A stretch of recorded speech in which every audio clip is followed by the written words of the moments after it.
बिस्मिल्लाहिर्रहमानिर्रहीम। अस्सलाम वालेकुम नादरीन, आप यूट्यूब चैनल देख रहे हैं। मैं इमरान खान हूँ। नादरीन, आप अंदाज़ा कीजिए कि इमरान खान जिसके नाम के ऊपर कांटा लगाया गया था पाकिस्तानी एस्टेब्लिशमेंट की जानिब से, हर तरफ आपको इमरान खान का नाम ही सुनाई देता है। कोई एक भी टॉक शो उनके बगैर मुकम्मल नहीं हो सकता, कोई एक भी टीवी चैनल उनके बगैर एक दिन नहीं गुजार सकता, एक घंटा नहीं गुजार सकता। तो हर तरफ इमरान खान साहब का ही तस्करा है। कहीं पे अपोजिशन बात करे, हुकूमत बात करे, पाकिस्तान से बाहर बात हो, जो लोग मिलते हैं, यानी अभी एक चीज़ रिपोर्ट हुई है, मैं ज़ाती तौर पे तो कंफर्म नहीं कर सकता, लेकिन चंद सहाफ़ियों ने यह दावा किया कि जब ये यूएई के हुक्मरान आए हैं शिकार खेलने के लिए, तो वहाँ पे भी जब हुकूमती लोगों के साथ उनकी मुलाकात हुई तो इमरान खान का तस्करा वहाँ पे भी हुआ। तो कोई एक जगह ऐसी नहीं है जहाँ पे इमरान खान साहब का तस्करा ना हो रहा हो। और यूएई के जो हुक्मरान हैं, इनको इस्लामाबाद आना चाहिए था अगर इन्हें वज़ीर आज़म को मिलना था। लेकिन आप ये देखें कि वो अपनी उस ज़मीन पे आए जो उनको लीज़ पे मिली हुई है, यानी वो अपनी ही रियासत में आए, उनकी अपनी प्रॉपर्टी है, वो उनको लीज़ पे मिली हुई है, वो वहीं पर आए और ये लोग उनको मिलने के लिए वहाँ गए, वो नहीं आए मिलने के लिए। तो ये एक फ़र्क भी आप जहन में अपने रखें। लेकिन चलें, अच्छी बात है कि कांटा जो लगाया जाता है एस्टेब्लिशमेंट की जानिब से, अवाम उसको मिटा देती है। फातिमा जिन्ना के नाम के ऊपर कांटा लगाया गया था, अवाम नहीं मानी। जुल्फ़िकार अली भुट्टो के नाम के ऊपर कांटा लगाया गया था, आज भी लोग उसके नाम पे वोट देते हैं। कोई वोट मांगे ना याया खान के नाम के ऊपर लित्तर पड़ेंगे। कोई परवेज मुशर्रफ के नाम के ऊपर वोट मांग के दिखाए, कोई किसी भी जर्नैल के नाम के ऊपर वोट मांगे, देखें लोग वोट कहाँ देंगे, लोग जुर्माना कर देंगे ऊपर से, और बाकियों को भी मना करेंगे वोट ना डालना। तो कांटा लगाने वाले जो है उनके ऊपर कुदरत ने हमेशा कांटा लगाया, बड़ा करके कांटा लगाया, और जिनके नामों के ऊपर कांटा लगाया गया कुदरत उनके नामों को जिंदा रखती है। आज इमरान खान साहब भी इसी सूरत हाल का सामना कर रहे हैं। कहा गया जी इमरान खान के नाम के ऊपर रेड लाइन लग गई है, क्रॉस लगा दिया गया है, कांटा लगा दिया गया है।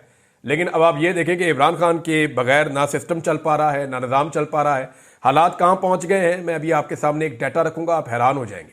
और ये डाटा जो है वो सरकारी आदाद-ओ-शुमार है, मैं को अपने से ज़ाती तौर पर नहीं बना रहा हूँ, आपके सामने सारी चीज़ें मैं अभी रख दूंगा।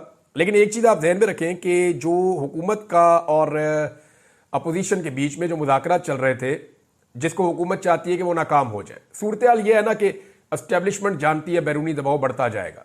उसकी वजह यह है कि अब जो बाइडन का हाथ एस्टेब्लिशमेंट के सर के ऊपर नहीं है, तो इमरान खान को जिस तरह विक्टिमाइज किया गया, जिस तरह उसके ऊपर जुल्म किया गया, वो अब मुस्तकबिल में नहीं किया जा सकेगा। तो जब ये सिलसिला रुकेगा तो फिर इमरान खान साहब को बाहर लाना पड़ेगा।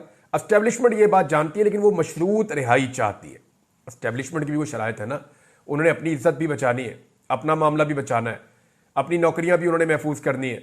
तो वो इमरान खान साहब से मशरूत तरीके से आमादगी लेकर उनको रिहा करना चाहते हैं।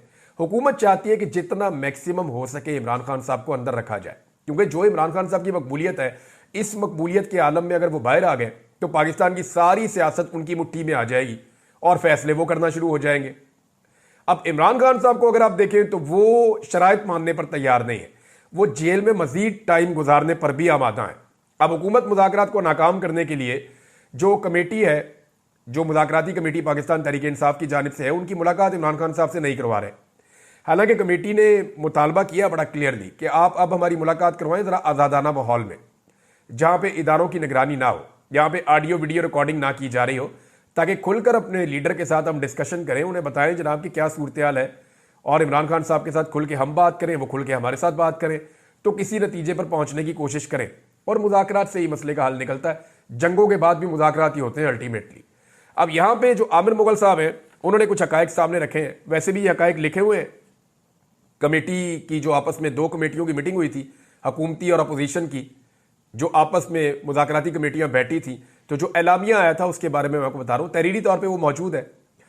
और उसमें 2 जनवरी का जो मुश्तरका एलामिया था, उसको अगर आप गौर से पढ़ें तो 5 पैराग्राफ में 4 मरतबा इमरान खान से मुलाकात और इनकी हदायत की रोशनी में आगे बढ़ने का जिक्र है। यानी 4 मरतबा इमरान खान साहब का नाम लेकर कहा गया कि उनसे मुलाकात भी होगी और उनकी हदायत में आगे बढ़ा जाएगा। लेकिन हुकूमती कमेटी की बेबसी आप यहां से अंदाजा लगा लें कि अभी तक पाकिस्तान तहरीक इंसाफ मुज़ाकराती कमेटी की इमरान खान से मुलाकात का एहतमाम नहीं किया जा सका।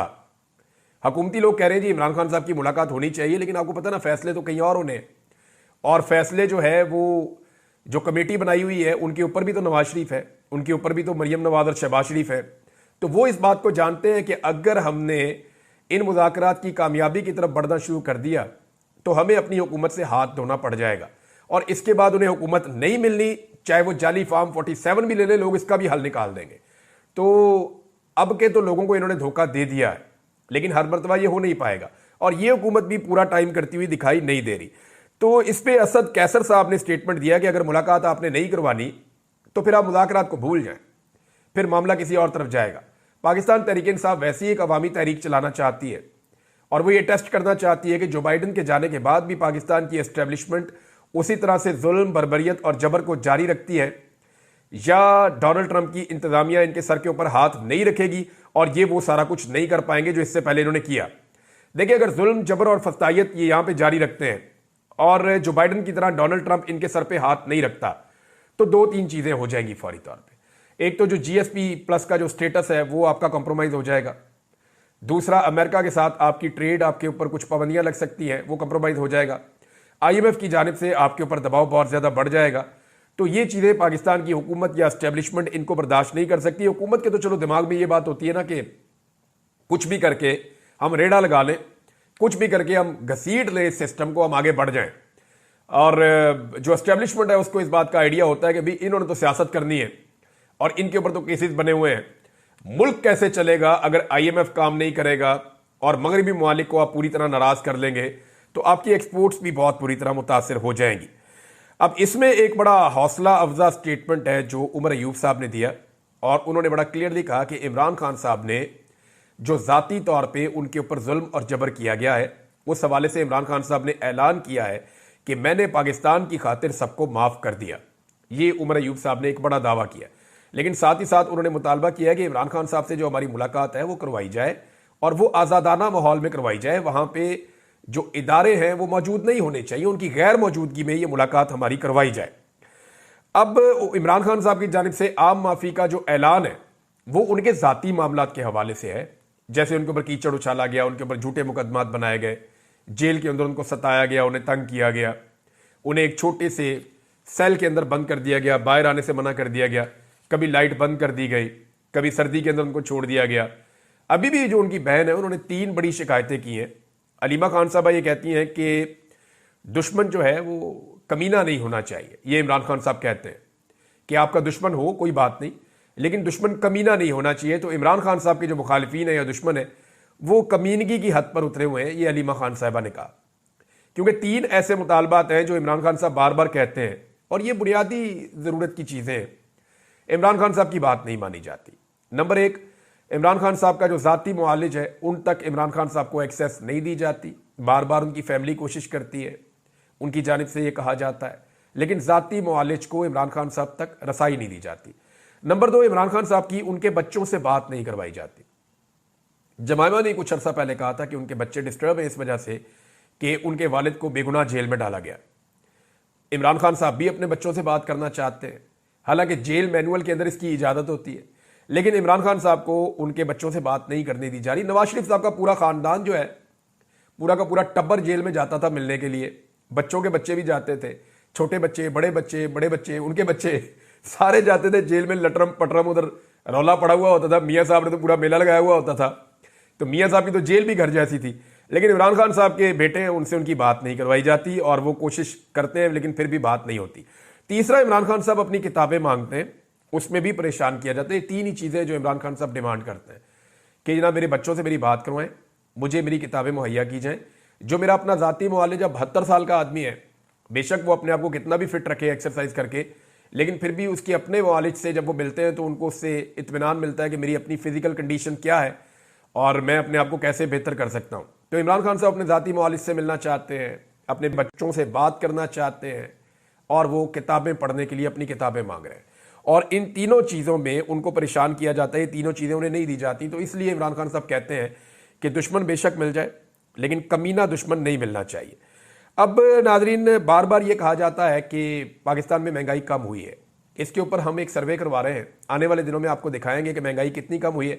लेकिन हुकूमत का जो पसंदीदा इदारा है द न्यूज़, उसने जनाब सर्वे जो करवाया, उस सर्वे के मुताबिक पाकिस्तान में महंगाई कम नहीं हुई बल्कि पाकिस्तान में महंगाई बहुत ज़्यादा बढ़ी है। यानी जो चीज़ें जिनकी कीमतें बढ़ गई, सब्जियों की कीमतें बढ़ गई, गोश्त की कीमतें बढ़ गई, फलों की कीमतें बढ़ गई, चावल, चीनी और दालों की कीमतें बढ़ गई, घी की कीमतें बढ़ गई, तो कौन सी चीज़ ऐसी है जिसकी कीमत नहीं बढ़ी? बिजली की कीमत पहले ही इन्होंने बढ़ा के 16 रुपए से यूनिट उठा के 60 से 70 रुपए तक ये ले गए, तो बिजली की कीमत बहुत ज़्यादा बढ़ गई है। गैस की कीमतों में जो इजाफा हुआ है गुज़िश्ता एक साल में, वो 980% तक हुआ है।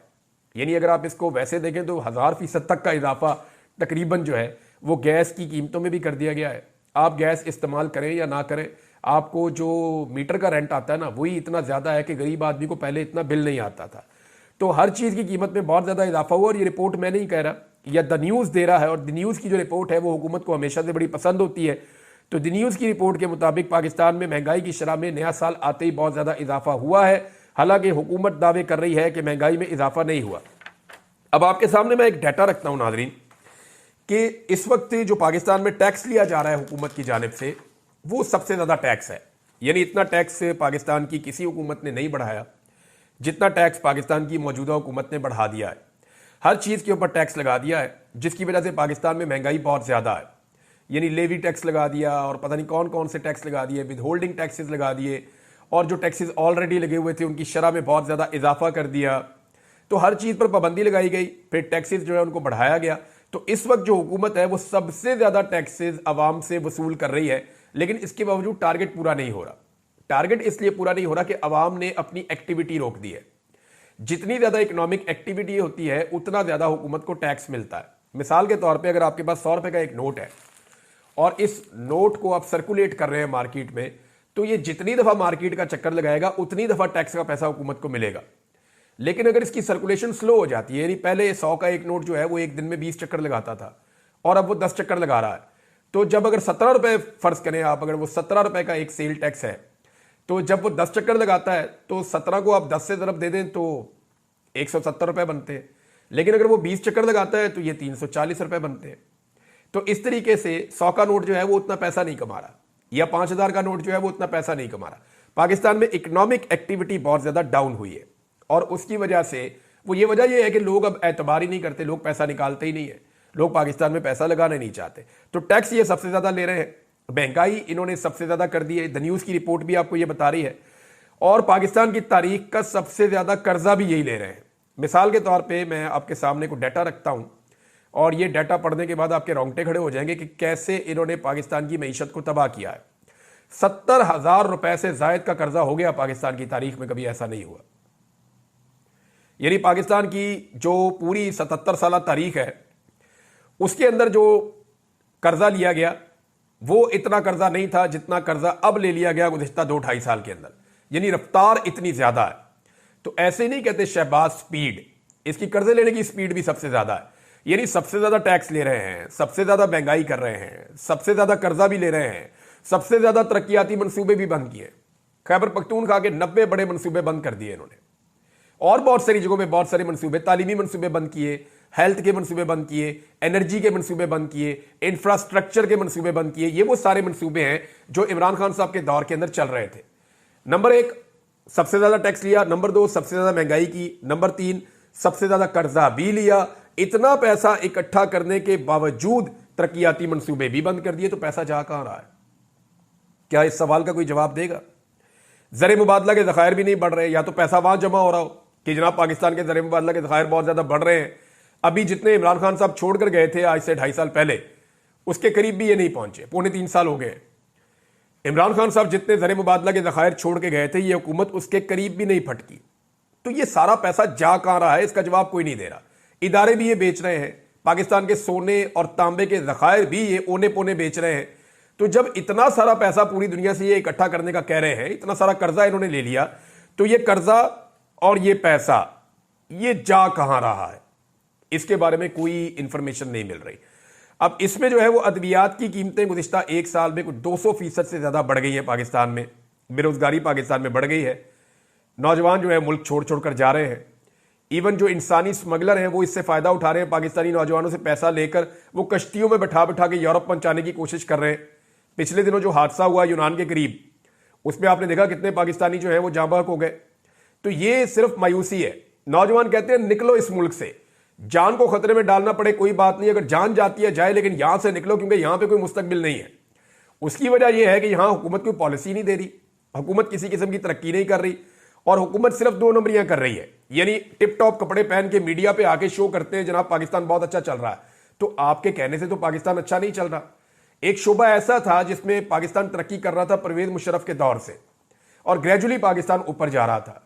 अगर कोई हुकूमत कोई रोल प्ले ना भी करती, तब भी जो आईटी का शोबा था उसमें पाकिस्तानी नौजवान मिलकर इतनी तेजी से आगे जा रहे थे कि उसके अंदर अरबों डॉलर पाकिस्तान में आ सकते थे। अब वहां पे भी यानी इतना बड़ा नुकसान, सैकड़ों अरब का नुकसान कर दिया पाकिस्तान का इस हुकूमत ने, सिर्फ अपनी जिद पूरी करने के लिए कि जनाब हमारे ऊपर तनकीद होती है तो हम इंटरनेट ही बंद कर देंगे, हम सोशल मीडिया ही बंद कर देंगे, हम वीपीएन ही बंद कर देंगे। ये इन्होंने गंद मारा और उसके नतीजे में 1.62 अरब डॉलर्स पाकिस्तान के डूब गए। ये पैसा पाकिस्तान में आना था, लेकिन ये पैसा पाकिस्तान में नहीं आया, और पाकिस्तान में ना आने की वजह हुकूमत की गलत पॉलिसी, डेटाई, बेशर्मी और नाअहली है, नालायकी है, और ये नालायकी अभी भी जारी है। अब इस वक्त एक नई चीज आई है नाज़रीन मेरे सामने, मैं आपके साथ शेयर कर दूं कि आईएसपीआर को हर साल 1.6 अरब रुपया दिया जाएगा, जबकि अभी 2 अरब रुपए की ग्रांट उनकी मंजूर की जा रही है। वजह क्या है जी? जाली खबरों से लड़ना आईएसपीआर ने। ये काम तो मुफ्त होता था। आईएसपीआर के जो मेरे दोस्त हैं, जो वहां पे डीजी साहब हैं, वो जरा अपने ज़हन पे जोर दें ना, उनके आने से पहले ये काम मुफ्त नहीं होता था। क्या पाकिस्तानी दुनिया भर में जो पाकिस्तान के खिलाफ प्रोपेगेंडा होता था उसका खुद जवाब नहीं देते थे? क्या पाकिस्तानी डट कर मुकाबला नहीं करते थे पूरी दुनिया के सोशल मीडिया का या मीडिया का या वहां पे चलने वाले प्रोपेगेंडा का? तो ये अरबों रुपया तो नहीं लगाना पड़ता था आपको, ये तो पाकिस्तानी खुद खड़े होकर करते थे। लेकिन फिर क्या हुआ कि पाकिस्तानी अब ये काम नहीं कर रहे, आपको पैसा खर्च करना पड़ रहा है। आप पैसा खर्च करके देख लें, ये नहीं होगा। अगर पैसे के साथ ये होता तो बहुत पैसा था जो बाइडेन के पास, जो बाइडेन के पास बेशुमार पैसा था, वो अमेरिकी सदर था। लेकिन मीडिया सारा का सारा सोशल मीडिया खड़ा हो गया डोनाल्ड ट्रंप के साथ, हालांकि वहां इतना पैसा भी इन्वॉल्व नहीं था। तो सोशल मीडिया एक्चुअली वहां खड़ा होता है जहां लॉजिक होती है। लोग जिस तरफ जाना चाहते हैं उसी तरफ जाते हैं। जितना मर्जी आप पैसा लगाएं, ये हो नहीं पाएगा। आपको पाकिस्तानियों की सपोर्ट चाहिए होगी, और उसके लिए आपको पाकिस्तानियों की साइड पर आकर खड़ा होना पड़ेगा। जब से पाकिस्तान की मिलिट्री एस्टेब्लिशमेंट ने चोरों और डाकुओं का साथ दिया, जब से पाकिस्तान की मिलिट्री एस्टेब्लिशमेंट ने सियासत के अंदर मुदाखलत करते हुए एक हुकूमत को बाहर निकाल के दूसरी हुकूमत को लाकर बिठाया, हालांकि ये काम मिलिट्री एस्टेब्लिशमेंट 70 साल से कर रही है, लेकिन इस मरतबा जिस आदमी के खिलाफ ये काम किया गया वो पत्थर का बना हुआ आदमी है, वो बहुत मजबूत आदमी है, वो डट कर खड़ा हो गया, कौम उसके साथ खड़ी हो गई। इससे पहले जितने भी लोगों के साथ ये काम किया गया वो झुक जाते थे, डील कर लेते थे। लेकिन इस मरतबा मिलिट्री एस्टेब्लिशमेंट ने एक ऐसे आदमी को छेड़ दिया है जो आदमी जेल से बाहर आने की भी कुछ जल्दी नहीं कर रहा। वो बंदा कह रहा है कोई बात नहीं है, ठीक है, मैं सामना करूंगा, और हकायक पूरी कौम के सामने लेकर आ गया। अब इस वक्त पाकिस्तान की मिलिट्री एस्टेब्लिशमेंट को वो सपोर्ट पब्लिक से नहीं मिल रही जो पहले मिलती थी, तो आईएसपीआर को अब अरबों रुपया खर्च करना पड़ेगा, जो काम पहले मुफ्त में होता था। और मैं आपको एक बात बता दूं कि अरबों रुपया खर्च करके भी ये काम नहीं होगा। अल्टीमेटली पाकिस्तान के इदारों को पाकिस्तान की आवाम की बात माननी पड़ेगी, अपनी आवाम के सामने सरेंडर करना पड़ेगा, अपनी आवाम के मुताबिक अपनी पॉलिसीज बनानी पड़ेंगी, तब आवाम की सपोर्ट उनको वापस मिल जाएगी, और फिर 1 रुपया भी नहीं लगेगा, काम खुद ही होना शुरू हो जाएगा। नाज़रीन, फौजी अदालतों के हवाले से जो आईनी बेंच है वहां पे समाअत हुई है। मेरे 2 बड़े बुनियादी सवालात हैं। एक ये है कि आईनी बेंच ने ही कहा था ना कि फैसले सुना दें फौजी अदालतें, और फौजी अदालतों ने जब फैसले सुनाए तो यही कहकर सुनाए ना कि जी हमें अदालत ने इजाज़त दी है तो हम ये फैसले सुना रहे हैं। तो क्या आईनी बेंच की ये जिम्मेदारी नहीं है कि वो 2 चीज़ें करे? यानी आज हफीजुल्लाह नियाज़ी साहब ने भी कहा और बाकी लोग भी ये शिकवा कर रहे हैं कि जेल के अंदर भी वो जो कैदी जब पहुंचे हैं तो उनके साथ सलूक आम कैदियों वाला नहीं किया जा रहा, उनके ऊपर बहुत कड़ी निगरानी और बड़ी सख्ती उनके ऊपर की जा रही है। तो एक तो बड़ा ये प्रॉब्लम है, ताकि उनसे माफ़ी मंगवाई जाए, वो माफ़ी मांग नहीं रहे, रहम की अपील कर नहीं रहे। और दूसरा उन्होंने कहा जी हमें फैसलों की कॉपियां तो दें। अगर सुप्रीम कोर्ट ऑफ पाकिस्तान ने कहा आईनी बेंच ने कि जनाब आप फैसले दे दें, तो भी फैसले दे दें तो फैसले हैं किधर? कम से कम आईनी बेंच की ये रिस्पॉन्सिबिलिटी तो है कि फौजी अदालतों को कहें जी इनकी फैसलों की कॉपियां दें ताकि ये अपीलों के अंदर जाएं, और फिर इस बात को भी तय करें कि फौजी अदालत में सिविलियन का ट्रायल हो सकता है या नहीं हो सकता। ये वैसे होना नहीं चाहिए और ये हो भी नहीं सकता। नादरीन, कुछ चीज़ें मुझे आपके सामने रखनी है कि पाकिस्तान के मीडिया को बड़े शिकवे हैं पाकिस्तान तहरीक इंसाफ से या आम पाकिस्तानियों से कि आम पाकिस्तानी बदतमीज़ी करते हैं, या आम पाकिस्तानी जो हैं वो इस तरह की बातें करते हैं पाकिस्तानी मीडिया के बारे में कि उन्हें वो कहते हैं कि ये बुगजी हैं, ये माफिया है, ये मुनाफिक हैं, ये लफाफा खोर हैं, 2 नंबर है, बरूपी हैं, और बहुत सारे इल्काबात से नवाजते हैं। ये इन अलकाबात से क्यों नवाजा जाता है, मैंने पूरी एक रिपोर्ट तैयार की है, मैं अगले वीलॉग में आपके सामने रखूंगा। लेकिन खैबर पख्तूनख्वा की हुकूमत की कारकर्दगी पे मुजम्मल असलम साहब ने जो एक डाटा शेयर किया है कि उन्होंने कर्जा भी उतारना शुरू कर दिया है, उन्होंने पेंशन्स का भी बंदोबस्त कर दिया है, 40 अरब वहां पे भी जमा किया है, और उनके पास 3 महीने की सरप्लस तनख्वाहें भी मौजूद हैं।